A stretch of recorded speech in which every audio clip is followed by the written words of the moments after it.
Para quem não me conhece, sou Ciro Memória, sou psicoterapeuta cognitivo-comportamental e um curioso da neurociência. E lhe convidei, estamos nesse quarto episódio, é sempre uma honra lhe ter aqui. E eu queria que você se apresentasse e falasse um pouquinho do que vamos fazer e vamos entrar no tema, já que hoje temos o grande desafio de falar de tratamento farmacológico e não farmacológico em uma hora. Então vamos aproveitar bem o tempo. Raul, é contigo. Então vamos lá. Boa noite, desculpa o atraso, já foi justificado, né? E vamos em frente, né? É uma honra também estar aqui nessa quarta live, né? Que está sendo bem vista, né? E com feedback muito positivo. E agradeço essa parceria com o Ciro e nós vamos continuar, né? Com outros temas futuramente, tá? Então, vou colocar isso para vocês. E aí nós vamos hoje, então, dar continuidade, Ciro, falando dos transtornos, como você colocou que faltaram, e falar de tratamento. Então, assim, como sempre, as nossas lives são muitas informações, mas a gente vai tentar sintetizar. E não implica que no futuro, a gente até, na próxima temporada, aí, a gente possa falar mais algumas coisas, né? Sobre ansiedade e outros temas diferentes, tá? Mas vamos lá. Só fazendo uma ponte, na última live, a gente falou sobre o TEPT, o transtorno de estresse pós-traumático, né? E eu expliquei, assim, sucintamente, eu vou repetir, né? Onde você tem um trauma, né? Esse trauma, ele pode ser, hoje, assim, bem diversificado. Antigamente tinha muito a ver com os soldados, né? Veteranos de guerra, quer dizer, esse trauma com uma violência geralmente associada à guerra, mas hoje esse trauma é visto de formas diferentes, são diversos, né? Tanto pode ser você presenciar, observar como você sofrer esse trauma, ou de forma indireta você saber notícias, principalmente assim, pessoas que convivem, né, com profissionais que trabalham muito com violência. Então, de tanto escutar aquilo, pode também desenvolver, né, o TEPT. Né? No momento que a gente está vivendo da pandemia da Covid-19, então o TEPT é uma doença bastante prevalente, que a gente espera nessas ondas que vão vir aí de saúde mental, né, em função exatamente disso, né, tanto da questão de tantas notícias negativas, de notícias trágicas de morte, às vezes até realmente esse momento de violência que a gente vive, até em termos de ideologias políticas, né? Como também saber de algum familiar, algum conhecido que veio a falecer, ou o próprio paciente ter passado por as fases, né, de uma doença grave, ter se internado, ter sido entubado. Isso pode fazer com que, dependendo da resiliência de cada um, dependendo da plasticidade, né, dele, neuronal, social, plasticidade social, capacidade dele processar tudo isso, ressignificar e processar, ele pode desenvolver esse TEPT. Então, dentro dos critérios, de maneira geral, você tem um trauma e você tem pelo menos 3 eixos importantes para ser avaliado, né? Que é a hipervigilância, né? Que é uma certa hiperexcitabilidade e aquela sensação de que aquilo pode acontecer a qualquer momento, né? Você tem, além disso, a revivescência, os flashbacks, pesadelos sobre aquele evento traumático, né? E você tem a evitação, né? Que é exatamente tentando não lembrar deste evento. Mas pode vir outros sintomas, né? A gente tem amnésia dissociativa, né? Algumas lacunas que não são lembradas desse evento por ser tão traumático. A gente tem sintomas depressivos e nós temos uns sintomas, às vezes, até psicóticos. Eu digo assim, o TEPT é um dos transtornos mais difíceis de ser tratado, tá certo? E a gente, às vezes, subestima, mas é um quadro bem grave, pode ficar bem grave. E aí o tempo mínimo é de 30 dias. Então, assim, de uma maneira geral, é esse transtorno que a gente vai falar um pouquinho sobre a análise cognitiva comportamental. Eu disse só um dado aqui, dos pacientes do COVID graves, 5% daqueles que vão para se internar, 1/3 deles podem, né, ter uma grande chance de evoluir com o TEPT. Né? E a gente até fez aquele cálculo, a quantidade de pacientes com esse diagnóstico. Então, os profissionais de saúde devem estar preparados, né, para conduzir esses pacientes. Tá? Então, eu queria agora que você começasse a falar essa parte da análise cognitiva, né, do TEPT, para que a gente dê seguimento. Vamos lá? Raul, na prática clínica, existem alguns autores que falam em uma mega memória, uma supermemória, ou seja, um evento que tem uma forte emoção de estresse, ela cria uma memória muito forte, muito, vamos dizer, blindada. Uma memória que é difícil de lidar com ela. E como o cérebro humano tem um processo de padronicidade, ou seja, de buscar no ambiente reconhecer suas memórias, o paciente com transtorno de estresse pós-trauma, ele começa a ter múltiplos disparadores ambientais daquela memória ruim. Até disparadores que parecem não ter uma relação tão direta. Mas às vezes é um barulho, qualquer susto, aquela memória ela fica mega ativada, super ativada. Né? E ela é quase uma memória obsessiva, ela é invasiva, e ela invade a cabeça do sujeito, trazendo muita angústia. Normalmente esse paciente ele pode ter uma predisposição de vulnerabilidade emocional àquele ponto, e alguns pacientes que eu já conheci, não tinham vulnerabilidade naquela área e bastou um forte evento traumático, agudo ou um crônico intenso, para formar uma nova sensibilidade. Então, todo paciente com transtorno pós-trauma, de estresse pós-trauma, desenvolve novas vulnerabilidades emocionais que, claro, patrocinam distorções cognitivas volumosas, importantes, de pessimismo, catastrofização, exagero, abstração seletiva de ver só uma parte da situação. Então, esse é o quadro mais comum na clínica. Né? E eu lhe convido agora a falar do TOC, que é o transtorno obsessivo-compulsivo, que é um transtorno bem interessante e que tem muito para a gente falar sobre ele. Tá. Eu queria só fazer um comentário sobre o TEPT, tá? Eu sei que a gente tem muita coisa, mas enfim, dessa parte da análise, né? Que assim a minha leitura também, porque assim é muito importante isso a TCC traz, né? Esse entendimento, né? Da doença, né? Do ponto de vista não fisiopatológico, mas também do ponto de vista cognitivo. Então assim, essa psicoeducação, esse entendimento é fundamental. Isso é um grande diferencial que eu vejo na terapia cognitiva, né? Porque todas as terapias são boas, desde que tenha vinculação, um bom terapeuta, né? Enfim, a TCC é porque ela realmente ela tem muita evidência científica e a gente trabalha muito em cima disso e a gente as técnicas ajudam muito até para nós psiquiatras, né? Acho que todo psiquiatra de alguma forma ele utiliza a TCC, tá? Mesmo que tenha outra abordagem. Bom, então assim, eu queria só simplificar o seguinte, você tem um evento traumático, como você colocou, né? Existe uma vulnerabilidade, né? Também biológica, a gente sabe que existem esses fatores da vulnerabilidade biológica, e esse evento traumático, ele vai disparar nesse paciente, né, uma resposta autonômica, né, uma excitabilidade autonômica existe, né, com aquela descarga adrenérgica, com todos aqueles sintomas que nós já falamos, o sistema de alarme, né, então vai disparar tudo isso. E aí a gente tem dentro desse contexto, aquela percepção, né, subjetiva, né, daquele evento, daqueles sintomas também que estão ele já está sentindo, baseado em informações pré-existentes, né? Que aí é onde entra também muito essa questão da resiliência, né? Dessa plasticidade social, quer dizer, esse preparo, né? Para absorver, para processar tudo isso, né? Que é algo importante. E aí você, a partir daí, dessas percepções, né? Subjetivas que você vai ter, você vai ter um processo, em geral, né? O TEPT, a maioria dos sintomas de trauma, ele se resolve, o processo se completa. Mas tem aqueles com vulnerabilidade que não, que é o que a gente está falando, transtorno, né?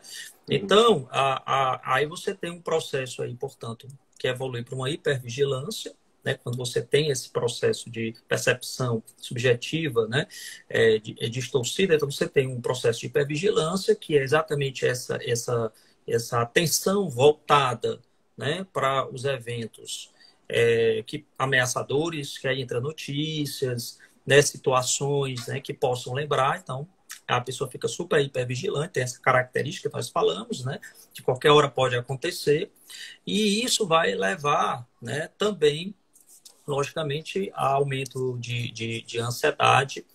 E nós temos, dentro dessa questão, também a revivescência, que aí ocorre, né, um processo meio encadeado, mas a gente tenta ser didático, mas às vezes acontece tudo muito rápido, que é exatamente o paciente tentando processar esse evento, ressignificar esse evento.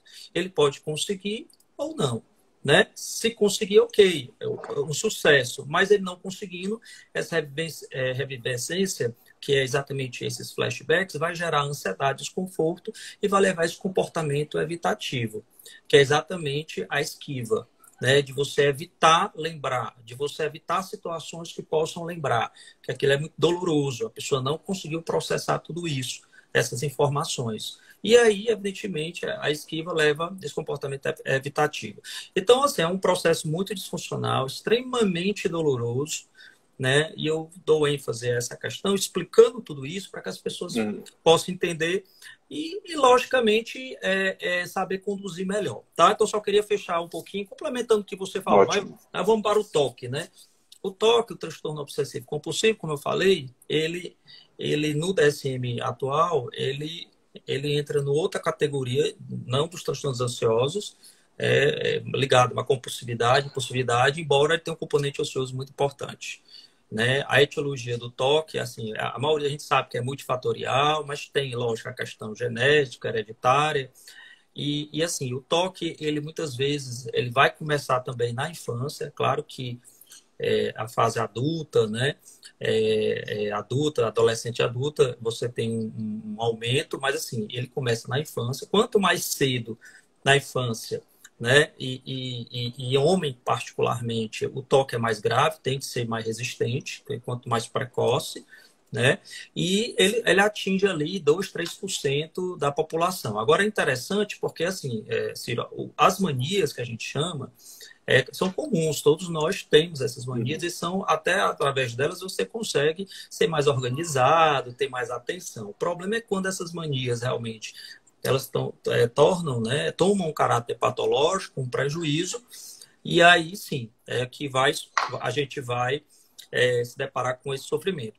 E os pacientes demoram muitas vezes também a procurar, né? Hoje menos, porque as informações, como o nosso trabalho aqui, estão maiores, mas mesmo assim os pacientes eles demoram porque eles têm vergonha, né? Às vezes são estigmatizados, têm vergonha de falar sobre isso, tá?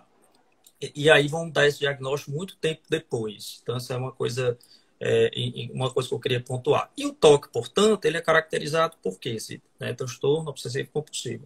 Ele é caracterizado, então, pela presença realmente de obsessões, né, que são pensamentos, podem ser também imagens, impulsos, né, que são desagradáveis, são intrusivos, que causam, né, um desconforto, que causam uma ansiedade, né, e que em função disso, há uma tendência nossa como estratégia de tentar aliviar isso.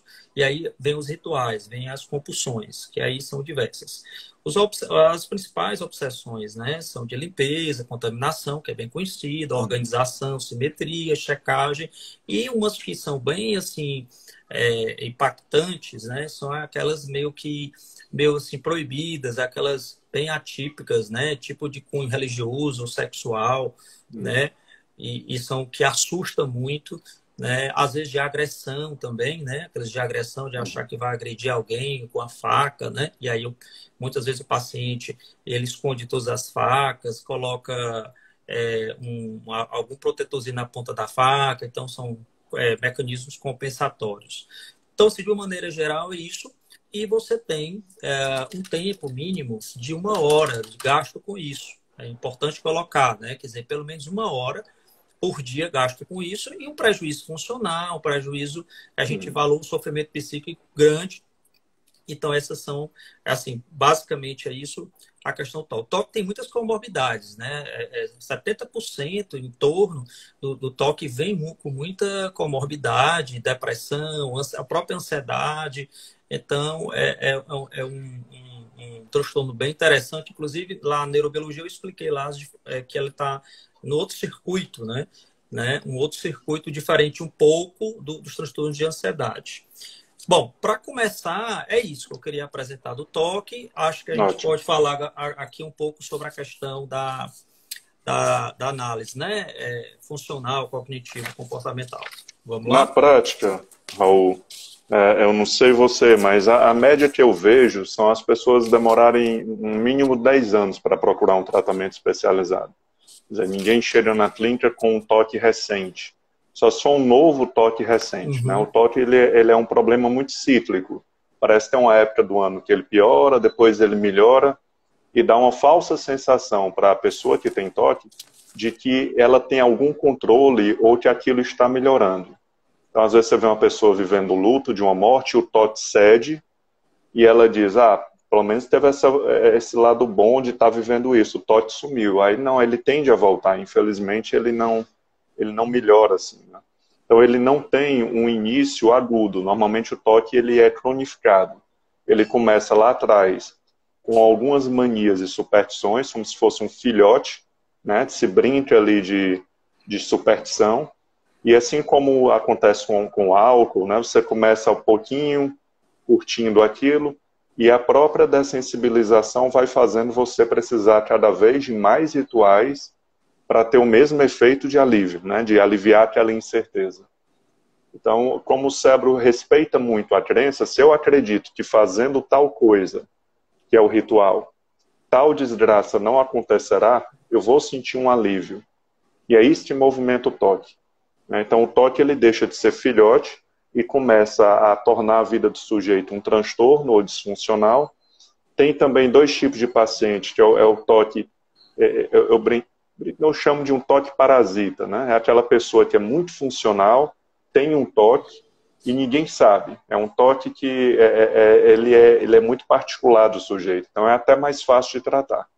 E tem pacientes que o toque já faz parte da personalidade dele, quer dizer, já tem uma função clara na vida dele.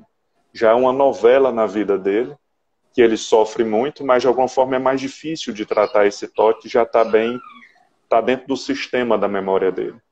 Né? E é importante a gente salientar também que tem toques com predominância de obsessão e toques com predominância da mania, do ritual. Né? Então tem pacientes com pouca obsessão e muito ritual, e tem paciente com muita obsessão e pouco ritual. Eu não sei se eu repeti, mas ou mais um ou mais outro. Né? Então, não há diferença entre tratamento. O toque, quando você trata, chega no finalzinho ali, que estão nos últimos rituais, ele geralmente ali trava um pouquinho. Nem de falar de tratamento, eu vou entrar mais nisso. Pois bem, chefe, eu acho que podemos entrar na parte de tratamento. Nós temos aí meia hora. Eu fiz a parte da TCC resumida, mas eu acho que a gente está no tempo. Vamos lá, Raul. Vamos entrar na parte de farmácia. Você sabe que eu sou meio, né, eu gosto de fazer sempre, tem a réplica, a tréplica, eu sou meio assim, acho que às vezes eu acho que deveria ser advogado, tá certo? Eu gosto de fazer isso aí, mas é só para enriquecer um pouco mais. Então, a questão do toque, você colocou essas variedades, isso é muito importante. E você tem, por exemplo, toque só com compulsão. Né? Você pode ter obsessão, compulsão, mais compulsão, às vezes até só compulsão. Então, é só colocando isso. Então, assim, nós temos sempre que avaliar o espectro, né? O transtorno. Cada vez mais eu olho esses transtornos quando iniciam desde a infância, eu olho o espectro desse transtorno, avaliar isso com muito detalhe, né? Cada pessoa tem uma história de vida, enfim, tem um contexto, né? Outra coisa também é a questão do toque, que eu queria colocar, é um pouquinho dessa análise cognitiva, né? Na minha visão, né? Então, você tem realmente uma situação ou um evento em que existe uma distorção, né? Inicialmente, uma distorção cognitiva desse paciente e ele vai, essa percepção distorcida, ele vai valorizar este pensamento. Esse pensamento, ele vai ganhar um cunho especial. E aí, por ganhar um cunho especial, né, aí ele vai ser importante e ele vai, portanto, aumentar a frequência. Né? Quer dizer, por ser algo especial. Que aí poderia ser isso, por exemplo, como você falou, se eu não fizer isso, vai morrer alguém da família. Então, é algo especial. Então, isso tende a vir mais vezes. E aí, vindo a vir mais vezes, vai acabar ficando intrusivo. E aí o toque, por ser intrusivo, ruminante, quer dizer, você tenta tirar da cabeça e não consegue, ele é muito angustiante, ele é egodistônico, causa o sofrimento. Isso é uma coisa importante. Causando sofrimento, ele vai dar pensamentos catastróficos, negativos, né? E pode, como a gente falou, até gerar depressão, de tanto você insistir ali e tentar expulsar aquele pensamento e não conseguir. O fato é que, qual é o mecanismo natural? Você tentar evitar, né? Você tentar evitar esses pensamentos. Ou através de rituais, através de alguns comportamentos. E aí o que acontece? No primeiro momento, isso vai funcionar, né? Pode funcionar. E funcionando, você tende a repetir esses comportamentos. Só que chega um momento que não funciona mais. A ansiedade vem muito mais forte. Então, eu queria colocar esse entendimento para ficar mais claro, né, sobre isso. E as crenças, né? As crenças do toque, você falou muito bem, eu queria só complementar essa crença que a gente tem, né, do perfeccionismo, da necessidade de ter certeza também, a necessidade, às vezes, de controlar o pensamento, né?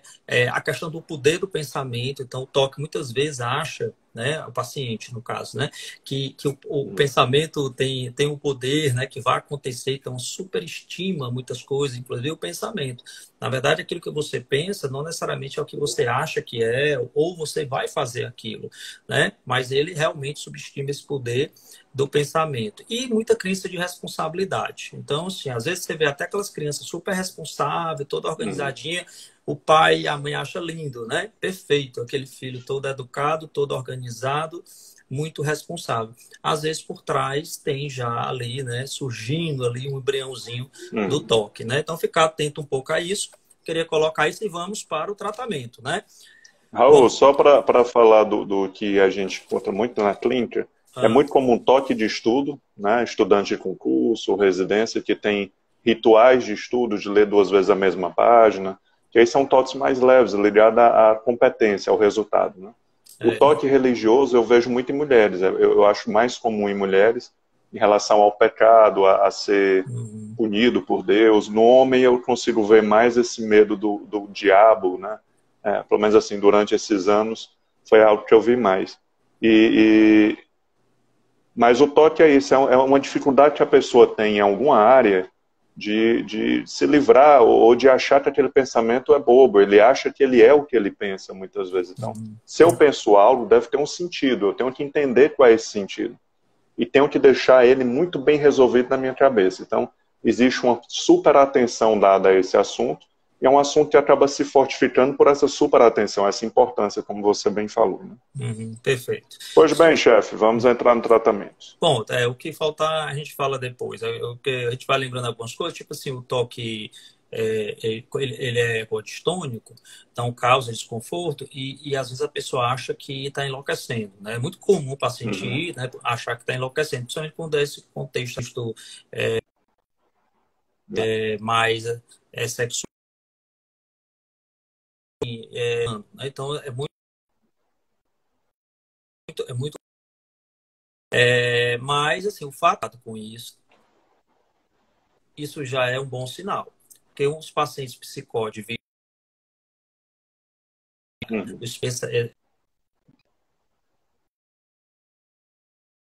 conforto dessa forma, né? Então, uma coisa que eu falo para o paciente com toque, que bom que você está sofrendo conforto, sinal que a sua raça tem sentido.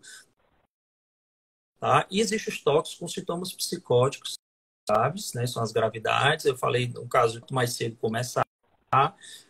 Os resistentes, a gente vai falar isso também um pouco.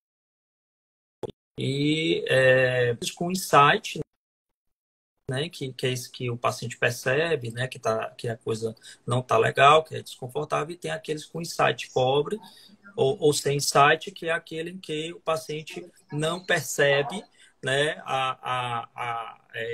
não tem tanto desconforto. Geralmente esses são mais graves e também fica muito ali no limite entre a neurose e a psicose. E aí é o paciente realmente que pode... Raul, me dá licença que eu vou tentar passar por 4G, porque eu não sei, eu tenho receio de cair. Estão dizendo que está cortando um pouquinho, não sei se já melhorou. cortando o seu Eu ou não o sei meu? se está... Não sei, eu queria que me indicassem isso. Pronto. Então, Eu acho assim, que voltou. Eu acho voltou, que voltou a ficar bem. Vamos lá. só para finalizar, esses toques com sintomas psicóticos, muitas vezes eles, portanto, têm um insight pobre ou ausência de insight, e aí esses são mais difíceis, mais resistentes, e a gente se preocupa muito, porque aí fica aquele diagnóstico, às vezes, em dúvida, se é uma esquizofrenia, se é um transtorno psicótico ou outro. Então, realmente, o toque pode entrar nessa zona limítrofe e confundir um pouco os profissionais, tá? Mas vamos lá para o tratamento. Podemos ir? Podemos. Bom, o tratamento, eu queria que a gente... hoje, o nosso foco, o maior sempre, vai ser o não farmacológico, mas eu quero fazer um resumozinho final do farmacológico, tá? Lá. Algumas coisas da prática, né? Então, vou começar pelo não farmacológico. Vou colocar aqui algumas situações, alguns pontos, e colocar na TCC, que é o principal aqui, né? Eu só queria colocar... Você fala sempre isso. Nós falamos a importância de atividade física, né? A atividade física é fundamental. A gente não trata ansiedade ou atividade física, né? E aí, logicamente, de preferência, atividade. Então, andando 30 minutos é o mínimo do mínimo, mas que já tem um impacto ao longo de 3 meses bem significativo, tá? Então, colocando isso como uma possibilidade. Mas nós temos também a questão da alimentação. Né? A alimentação também ela é importante. Não só quando você se alimenta bem, saudável, você se sente com autoestima melhor, o peso adequado, mas alguns alimentos a gente sabe que pode piorar a ansiedade. Né? Então, por exemplo, o café. O café é super gostoso, né? Hoje mesmo atendi um paciente, eu adoro café, mas eu tentei conversar com ele sobre essa questão, né? Porque o café, ele realmente, ele aumenta a dopamina, dá prazer, mas ele aumenta a ansiedade, aumenta a concentração, mas aumenta a ansiedade. Você toma muito café, para quem já é ansioso, então você aumenta muito. Eu já fiz uma experiência de ficar uma semana sem tomar café, tem as abstinências, né? Por que pareça, mas assim, depois você se sente bem mais tranquilo. Mas é difícil, no nosso ritual, no brasileiro, ficar sem um cafezinho. Mas tem as opções descafeinado, chá e tal. Mas a outra questão também é beber bastante líquido. Beber líquido é muito bom para o funcionamento geral do corpo, né? Porque a água, ela faz parte de todas as reações químicas e tudo, ajuda no funcionamento cerebral, né? Então, uma desidratação mínima, ela pode desencadear um processo de ansiedade até pela sensação do corpo de que está algo em perigo, né? Você está com menos água no corpo, então isso pode ser interpretado como ansiedade, assim como algo de perigo, de alarme e levar à ansiedade. Mas, assim, outros alimentos que eu queria colocar, lógico, os energéticos, nem precisa falar, que isso pode gerar também ansiedade. A questão de dietas restritivas, passar muito tempo sem se alimentar, isso não é bacana. Por que não é? Porque vai dar uma hipoglicemia, né? E essa hipoglicemia, ela, que é a baixa da glicose, é interpretada pelo cérebro como algo em perigo. Né, que você está em perigo, está ali passando fome, está numa situação adversa. Isso vai desencadear uma reação adrenérgica, com todos aqueles sintomas de alarme que a gente falou. Então, dietas muito tempo, prolongadas, não é legal. Tem que ver aí outra forma, tá? Os carboidratos, dá preferência aos carboidratos mais complexos, que eles demoram mais a ser digeridos, metabolizados. Porque os mais simples, né, assim, açúcar, assim, eles vão rapidamente ser absorvidos, ser utilizados, e aí essa oscilação muito rápida da glicemia também gera essa sensação de ansiedade, por esse mecanismo que o organismo interpreta ali de alguma forma como situação de perigo. Então não é bom, carboidratos simples, né? Mais complexos.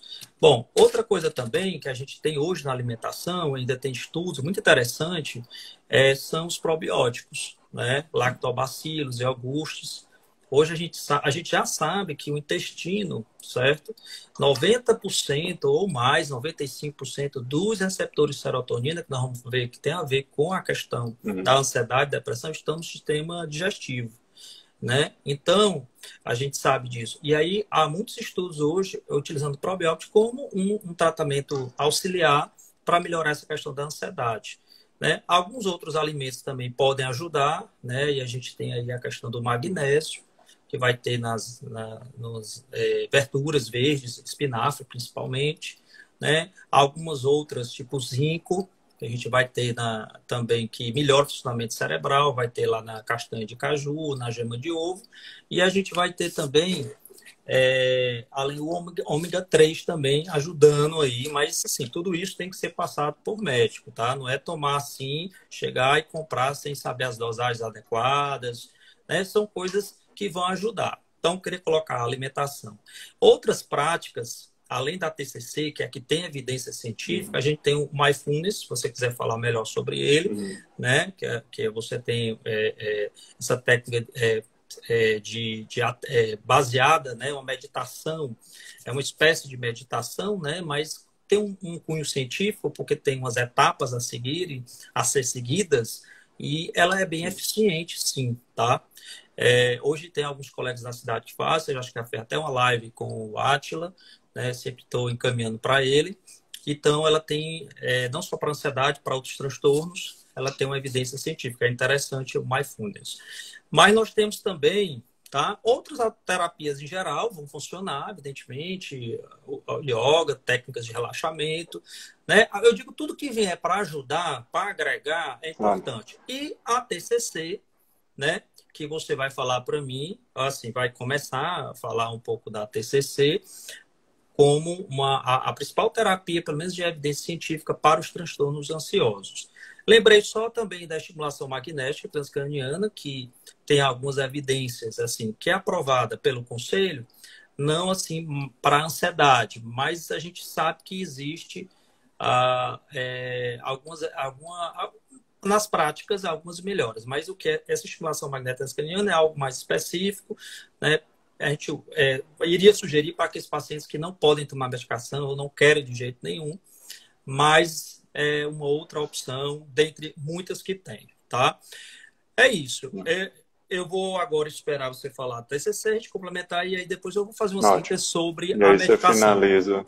A medicação. Eu vou tentar também, Raul, como você disse, cada caso, não existe uma fórmula para atendimento, né? Então, devido ao tempo, eu vou tentar fazer uma sequência lógica de como seria um tratamento em TCC de transtornos de ansiedade. Cada transtorno tem suas particularidades, mas uma semi-estrutura para, pelo menos, iniciar um tratamento, eu vou tentar passar aqui. Claro que hoje não vamos conseguir explicar técnica por técnica, mas em outra oportunidade isso pode ser feito, né? Como toda terapia, ela começa com a formação de um vínculo de confiança e ética, né? Se não houver esse vínculo, e a ciência ela ajuda bem nesse vínculo, nenhuma terapia funciona.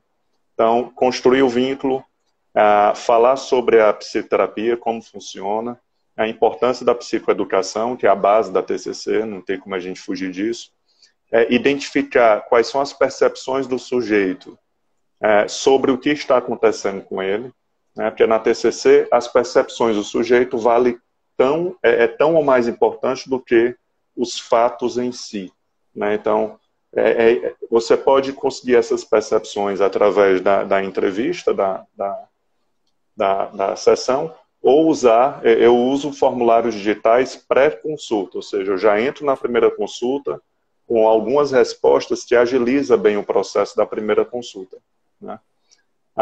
E é importante também, para não ficar só nessa questão interna, entender que tem casos com estressores externos, né?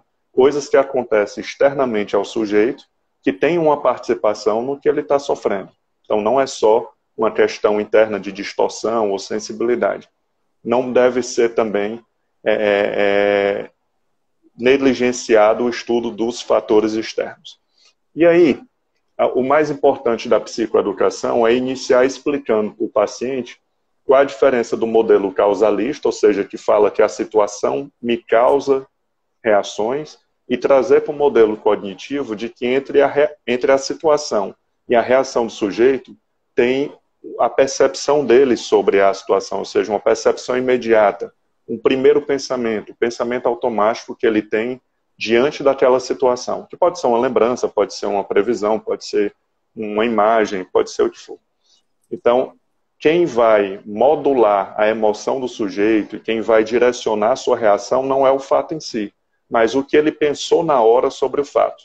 E esse pensamento na hora, ele não é uma escolha, é um processo super rápido, subliminar, inconsciente, e o sujeito ele processa a realidade e tem aquele pensamento, muitas vezes, distorcido, né? Então, o difícil é o sujeito conseguir na hora dizer eu estou distorcendo, porque nós somos meio que criados e a natureza prefere pensar que não estamos distorcendo, né? Economiza energia também. Então, a terapia ela vai ensinar que tipo de processos acontecem na cabeça do paciente quando ele está diante daquela situação. Então, existem vários processos, já falamos em outras lives, confirmação de memórias, confirmação de crenças, o que eu acredito sobre mim, sobre os outros, sobre o mundo, né?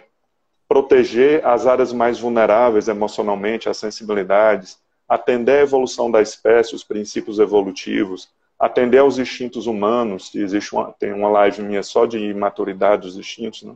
Um assunto interessante, e o humor também. Né? O humor ele tem um papel muito especial e muito determinante na percepção do sujeito. Então, quando eu conheço todos esses processos em mim, conheço minhas memórias, minhas crenças, minhas sensibilidades, é mais fácil de eu fazer um checklist e ter uma consciência aumentada na hora do que eu estou vivendo. E tirar do evento externo a culpa e a força. Né? Você dizer, eu estou processando mal essa situação, porque mexeu na sensibilidade tal, tem uma memória tal que está sendo reconhecida, está mexendo na minha crença tal. Então, assim, esse checklist dos processos faz com que o controle emocional e absorver melhor esse primeiro impacto seja muito eficiente. Então, é importante descobrir esses influenciadores através de formulários ou de técnicas cognitivas, questionamento socrático, seta descendente, análise de possibilidades. Então, a partir de todas as técnicas, você pode ir perguntando e descobrindo essas crenças. Né? Então, depois de descobrir essas informações, é melhor partir para a psicoeducação do modelo cognitivo. E aí você tem um modelo cognitivo clássico, pensamento, situação, pensamento automático, a emoção, o sentimento e o comportamento, ou o modelo cognitivo completo, que ele tem mais mais elementos dentro desse modelo. Então, partindo dessa psicoeducação, muito da primeira fase da terapia já consegue ser mexido. Então, a TCC ela trabalha com 3 objetivos. Reestruturação cognitiva, ou seja, alterar os pensamentos do sujeito para um modelo mais funcional, que funcione melhor. Manejo emocional, aprender a manejar algumas emoções, seja de desejo, ou seja uma emoção de estresse, e mudanças de atitude. Né? Então, ela tem esses 3 pilares de tratamento. Então, a psicoeducação já é uma técnica de reestruturação cognitiva. E o manejo emocional está muito ligado a relaxamentos, essas técnicas de alívio momentâneo, mas não resolutivo. Né?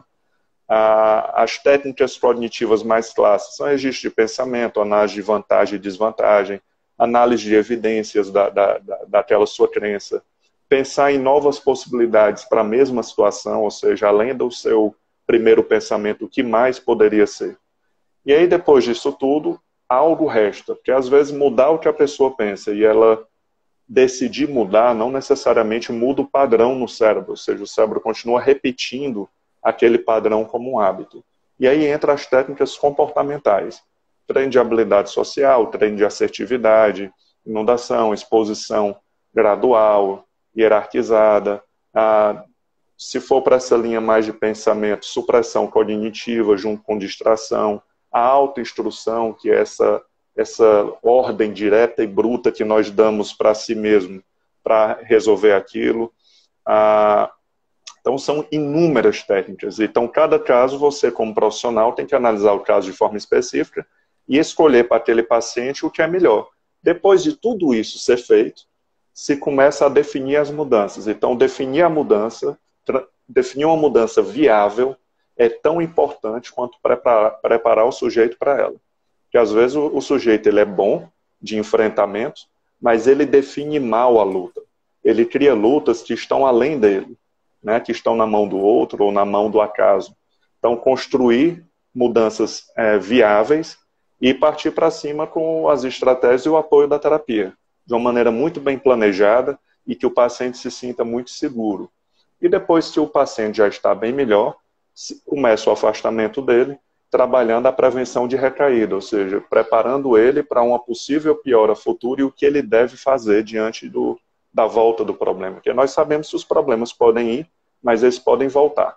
O nosso papel é preparar o sujeito para absorver melhor o impacto, entender o primeiro impacto e não alimentar aquele impacto. Esse é o papel da TCC. Pois bem, chefe, nós temos aí, eu acho, 10, 12 minutos. Eu sei que é pouco tempo, mas vamos tentar fazer mágica na parte farmacológica. Pronto. Raul, quando tiver faltando 1 minuto, eu te aviso para a gente fazer as considerações finais, ok? Ok, beleza, vamos lá. Então, assim, dessa parte do TCC você conseguiu sintetizar bem, né? Então, não vou comentar porque foi excelente. Bom, só colocando aqui da questão da alimentação, eu preciso falar do álcool, que no primeiro momento o álcool é utilizado muitas vezes para relaxamento, né? Existe essa cultura e, de fato, no início ele relaxa, né? Ele é também um depressor do sistema nervoso central, mas, posteriormente, no dia seguinte, ele pode dar um efeito rebote. Então, aumentar a ansiedade, aumentar até o risco de ataque de pânico, tá?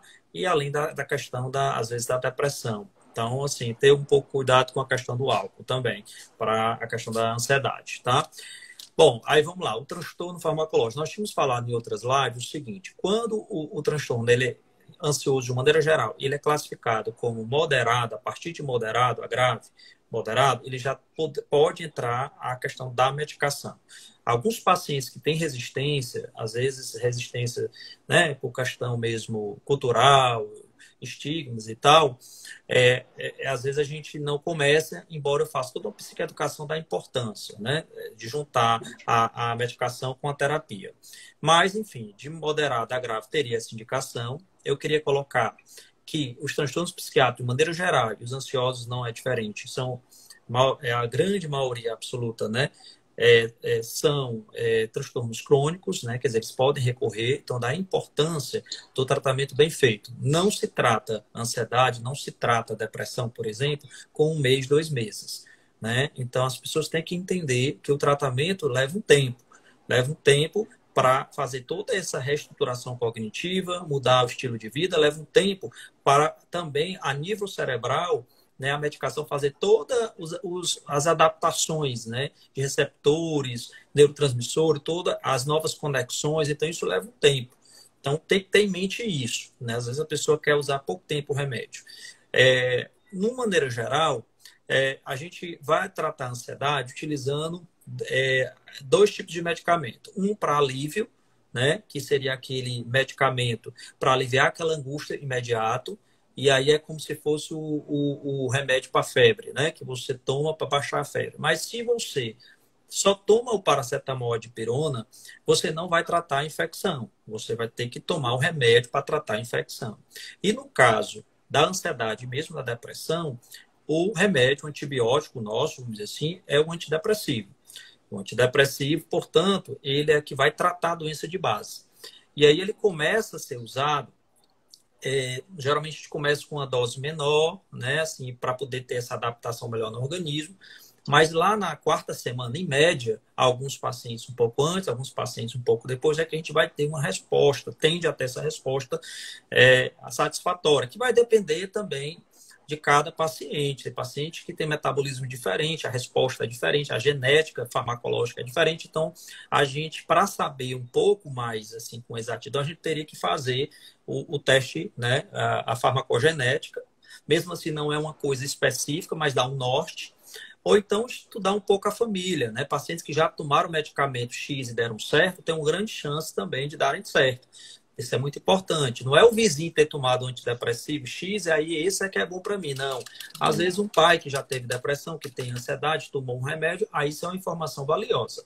Então, essa consciência que a resposta vai vir posteriormente é importante. Então, a gente tem a medicação de alívio, que geralmente é o nosso remédio para febre, que aí seria os benzodiazepínicos. É o Frontal, o Rivotril, né? Às vezes pode ser algo hipnótico para induzir o sono. E tem outros que podem agir ali como ansiolítico sintomático, né? Vamos dizer assim. Mas os mais comuns são esses, que a gente tem aquela questão do medo por conta da dependência, né? Os benzodiazepínicos podem realmente, se o uso contínuo da dependência, né? E aí a abstinência é terrível, das pessoas saírem de noite, de madrugada atrás de comprar, ficarem irritadas, agressivas, sem dormir, né? Pode dar também aos bens a longo prazo já déficits cognitivos, de memória, dá risco de queda em idoso, dificulta a coordenação. Então, assim, tem os prejuízos. Mas se você usar com orientação médica por tempo limitado, ele vai ser benéfico, principalmente para abortar a crise. Mas, paralelamente, você começa com um antidepressivo, que aí lá pela segunda semana começa a ter um efeito, mas lá por quarta semana é que é um parâmetro bom para a gente avaliar. As primeiras 2 semanas, você tem uma adaptação no organismo, né? Então, você vai ter reações. Às vezes, alguns antidepressivos, principalmente esses que são serotoninérgicos, pode dar uma ativação e às vezes até piorar um pouco a ansiedade, em vez de melhorar. Então a pessoa quer isso, estou tomando um remédio para melhorar a ansiedade, está piorando. Isso pode acontecer. Às vezes o benzo já neutraliza isso. Por isso que é importante a gente orientar o paciente, porque às vezes ele diz, eu não me dei com remédio, aí tomou quantos dias? 3 dias, 4 dias. E se esses efeitos colaterais forem leves a moderados, suportáveis, continue, porque isso vai passar, né? Não é uma coisa que vai persistir, tá? E agora, se for grave, realmente a pessoa está vomitando, não está comendo nada, a gente vai ter que suspender e trocar a medicação. Tem um leque de opções, né? Então, o antidepressivo, no caso da ansiedade, é o que vai tratar também a depressão. Mas no caso da ansiedade, ele tem que ser um antidepressivo que vai agir principalmente na serotonina, né? Nos receptores de serotonina, produzindo ou aumentando a concentração de serotonina, porque é o que vai tratar a ansiedade, né? Mas existem também outros neurotransmissores envolvidos. A gente viu a noradrenalina, a própria dopamina e a acetilcolina. Mas a serotonina é a base para o tratamento da ansiedade. Os antidepressivos mais utilizados hoje são realmente os inibidores da recaptação de serotonina. São o que a gente conhece como fluoxetina, né? O que é o Prozac, o citalopram, que é o Procimax, a sertralina, que é o Zoloft. Tem várias marcas aí que eu não vou falar todas. O escitalopram, que é o Lexapro, né? Mas também tem o ESO, então tem vários laboratórios hoje, né?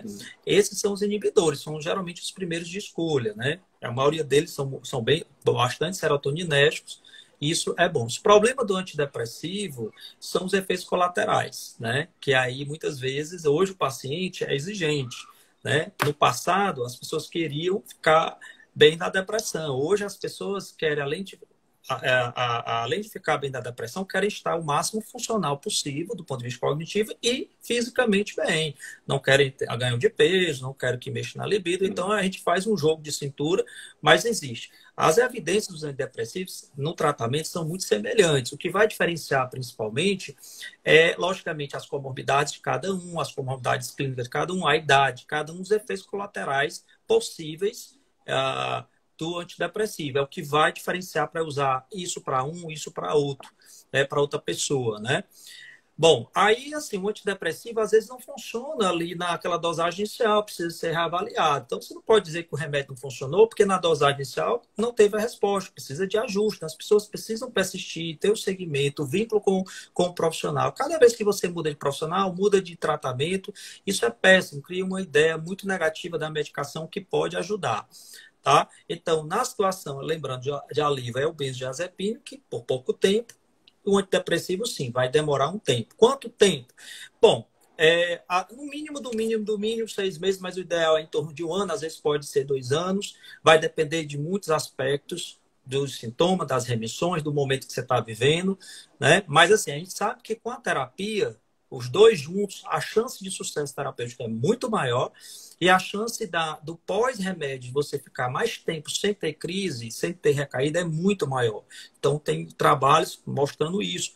A TCC, por exemplo, no caso da terapia, com a medicação, previne muitas recaídas futuras, né? Alguém perguntou aí, as doenças, portanto, podem recair, mas se você faz um bom tratamento, a chance é bem pequena, é bem menor, e, logicamente, você, ao ter sinais de possível recaída, se você faz um trabalho de terapia bom, você identifica os gatilhos, identifica quando está precisando de ajuda e você tenta, né, intervir o mais rápido possível, né?